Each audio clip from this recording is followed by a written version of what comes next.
Hey everyone, today we're jumping into Dopamine Nation by Dr. Anna Lembke. And let me tell you, this book feels like it was written for this exact moment in time. It gets to the bottom of a huge paradox in our modern lives, so let's just dive right in.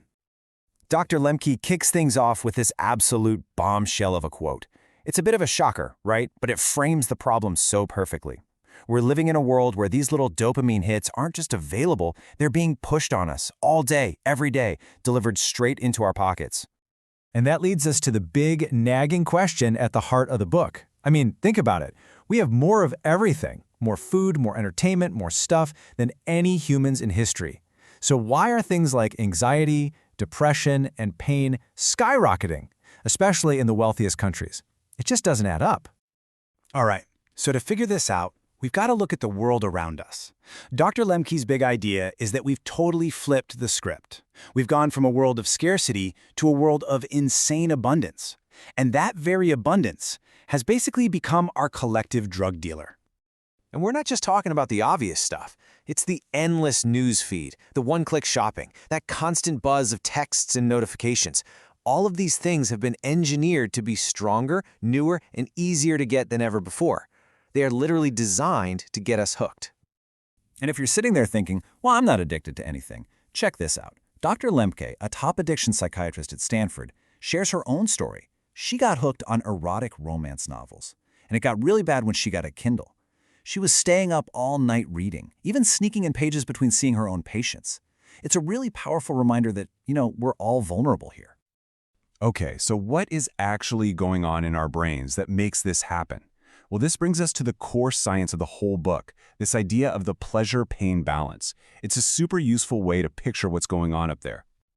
And at the very center of it all is dopamine. Now here's something really important to get straight. We always hear dopamine called the pleasure molecule, right? But scientists now know it's way more about motivation. It's the chemical of wanting something, not necessarily liking it. It's what makes you reach for that third cookie, even when you know you won't really enjoy it. And here's how dopamine works. It's called the opponent process theory. Just picture a seesaw or a balance scale in your brain. When you experience some pleasure, one side of the scale goes down. But your brain hates being out of balance. It wants to get back to level. So to do that, it pushes down on the opposite side, the pain side. What goes up must come down. And this chart just shows how crazy things can get with that scale. A piece of chocolate? A nice little 55% bump in dopamine. Sex? That's about 100%. But then look at amphetamines. That's a 1,000% increase. I mean, that's just off the charts. It's like 10 orgasms hitting your brain's reward pathway all at once. So what happens when we keep slamming down the pleasure side of that scale over and over and over again? Well, this is where we get to the central paradox of the whole book. Here's the punchline, and it's a tough one. The constant chase for pleasure ironically leads to its exact opposite, anhedonia, which is the inability to feel pleasure at all. See, with repeated hits, that initial good feeling gets weaker and shorter, while that painful come-down feeling gets stronger and lasts longer. Eventually, your whole balance gets stuck, permanently tilted to the side of pain.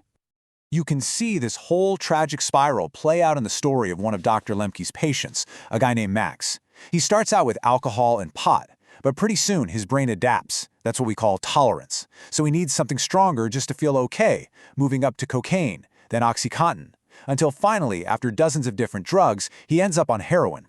At that point, he's not even chasing a high anymore. He's just trying to escape the pain of being in this constant state of dopamine deficit.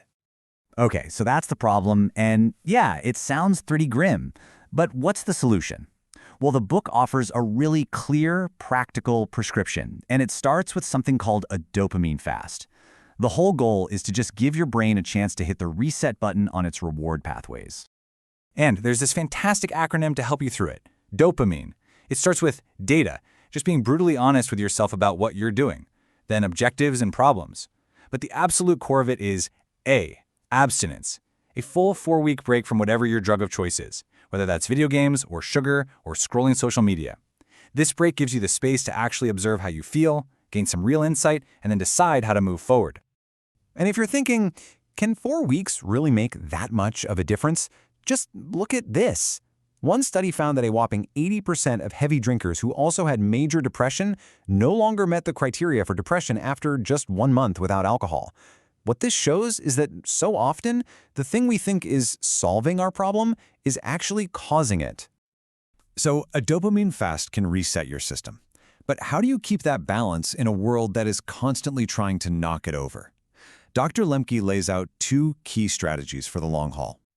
And what's fascinating is that they are basically polar opposites. On one hand, you have avoiding pleasure through what's called self-binding. This just means you intentionally create barriers between you and your temptation. You delete the apps, you use a time lockbox for your phone, or like Dr. Lembke, you just get rid of the Kindle. Then, on the other hand, and this might sound a little crazy at first, is the idea of embracing pain. The scientific name for it is hormesis. So how in the world does that work? By intentionally doing hard things like taking a freezing cold shower or doing a really intense workout, you're actually pushing on the pain side of your internal scale. Your brain, in response, rushes to restore balance, but it overshoots, and that creates a natural rise in dopamine on the pleasure side. This type of pleasure is indirect, but it's way more lasting, and it actually builds your resilience over time. And that really brings us to the final big idea from our look at Dopamine Nation. In a world that is literally designed to make everything easy and comfortable, maybe the real path to feeling good isn't about finding the next easy pleasure. So I'll leave you with this question to think about. What is one hard thing you are willing to face to find your own balance?